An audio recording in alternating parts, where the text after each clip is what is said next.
Iran's entry would expand the trade ties of member states. The membership would also change the geopolitics of the region. This would enable Iran to gain a better position amidst a derailing nuclear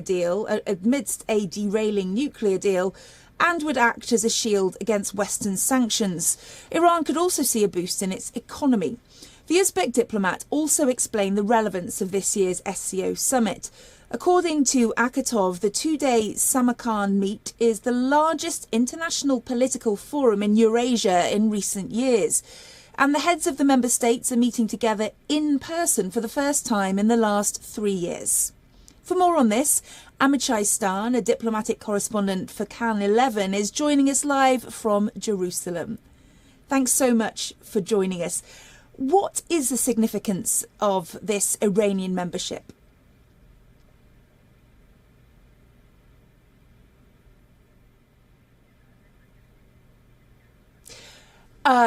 I'll just repeat that for you. What is the significance of this Iranian membership to the SCO?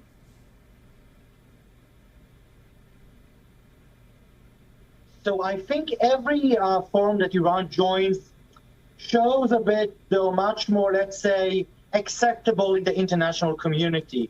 I think in the times when you see Europe and the US having a lot of disagreements with Iran, every international forum or every Iran joining some kind of area in the world stage shows Iran is much more acceptable. And in that case, I think it shows that the sanctions and what the West is doing right now towards Iran, or Israel attempting to downgrade Iran influence around the world, it shows that it isn't really working, because it shows that although there are countries that don't work with Iran, there are many other countries that are willing to do it. And this, first of all, makes the sanctions less effective because, okay, Europe and the US have sanctions, but other areas in the world don't have sanctions with Iran, so they allow them trade, they allow them other issues, and that, at the last point, makes the West pressure on Iran to sign some kind of a nuclear agreement much more harder.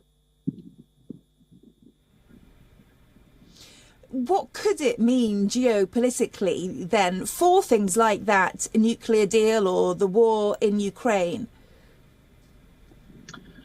I think, again, the story is that Iran is trying to find their ways how they can live at this point with the sanctions, with the West relations with Iran.